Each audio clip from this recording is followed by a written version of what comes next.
श्री गुरु चरण कमलेभ्यो नमो नमः। बहुनाम जन्म नामन्ते ज्ञानवान प्रपद्यते वासुदेव सर्वमिति सा महात्मा सुदुर्लभा। आत्मदर्शन अमृतवाणी 2996।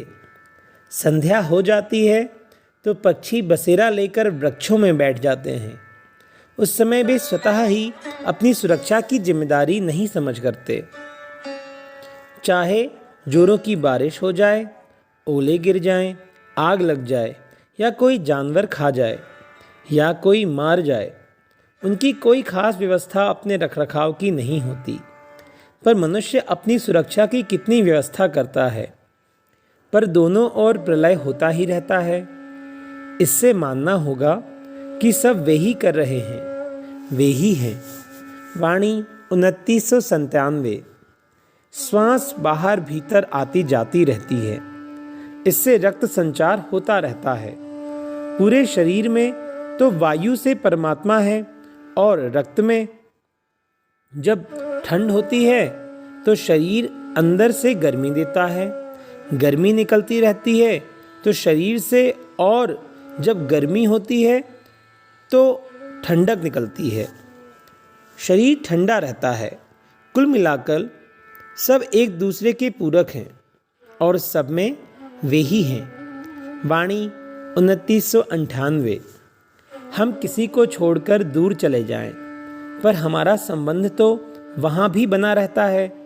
हमें दूसरों की याद आती है, दुख दर्द की चिंता हो जाती है, हम रोते विलखते हैं।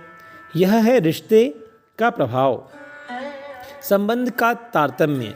इसी तरह जब सब में परमात्मा के होने की बात हमारे में दृढ़ता से मान्य हो जाएगी तो हम अकेले नहीं हो सकते, सदा सबके साथ होंगे, सब हमारे साथ होंगे। वाणी 2999। किसी दूसरे की बात नहीं सोचनी करनी, अपितु अपनी ही सुरक्षा की बात सोचनी करनी है। प्रत्येक व्यक्ति महान होना चाहता है, बड़ा बनना चाहता है, तो वह इतना बड़ा हो जाए जितना ब्रह्मांड बस हो जाए। मान ले कि मैं सारे ब्रह्मांड में हूँ, परमात्मा सारे ब्रह्मांड में है, तो मैं भी हर जगह हूँ। अब चिंता की बात ही क्या है। वाणी 3000। हमारे माता पिता ने हमारे लिए एक छोटा सा मकान बना दिया, हाँ, कि अब तुम इस सूक्ष्म दायरे में बनकर रह जाओ। उन्होंने इतना ही सीखा, जाना, पढ़ा, पर हमने तो बहुत सत्संग कर लिया, तपस्या कर ली। अब हम इस छोटे से मकान के अंदर कैद होकर नहीं रह सकते, हम इधर उधर भी जा सकते हैं। तब हमें मालूम होगा कि ठीक हमारे जैसी क्रियाकलाप दुनिया भर में चल रही है। सब हमसे जुड़े हुए हैं, जैसे एक ही धागे से मोती। वाणी 3001। जैसे जैसे हम सत्संग करते जाएंगे हमारी स्थिति साफ होती जाएगी, हाँ, हमारा स्वरूप विस्तृत होता जाएगा।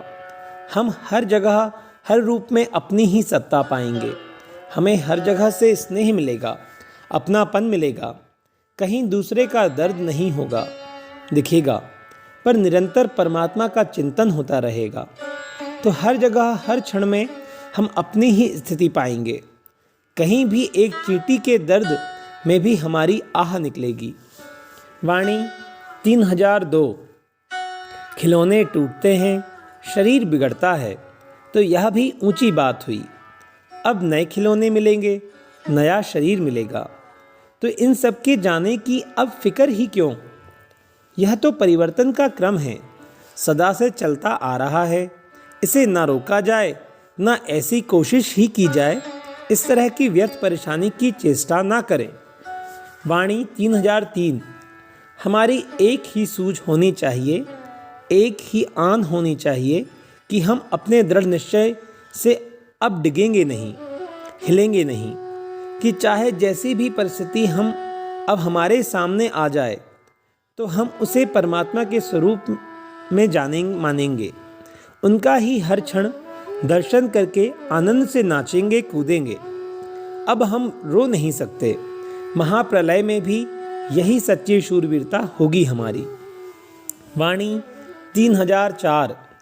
किसी की दृष्टि में कुछ तेज है तो उसे कुछ दूर का दिखाई देता है, पर कुछ लोगों की दृष्टि कमज़ोर है तो उन्हें नज़दीक का ही नहीं दिखाई देता।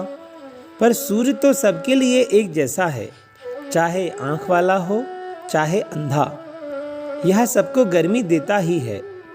ऐसे ही हर तरह के लोग सृष्टि में व्याप्त परमात्मा का अनुभव सुगमता से कर सकते हैं। वाणी 3005, जिसे हम अपने यहाँ बुलाकर स्वागत करते हैं, वह परमात्मा का स्वरूप है, चाहे वह हमारा मित्र हो चाहे संबंधी या अन्य कोई हो। जो अपने होते हैं उनसे बड़ी आत्मीयता होती है, उन्हें अपने से अधिक मानते हैं, खिलाते हैं पिलाते हैं। पर जो अपने परिचित नहीं हैं, आम नहीं हैं, उन्हें सामने आने पर ब्रह्म रूप से स्वीकारना होगा। हाँ, ठीक ही तो है, वे ही प्रत्यक्ष परमात्मा हैं। वाणी 3006, परमात्मा का बनने से हमारा सब बनता है और उनका बिगड़ने से हमारा सब बिगड़ता है। तो सदा ऐसी सावधानी मेहरबानी बनी रहे कि कहीं परमात्मा की हमसे बेइज्जती ना हो जाए, अनदेखी ना हो जाए। हम उन्हें एक क्षण के लिए भूल ना जाएं, वरना हमारी तरक्की रुक जाएगी।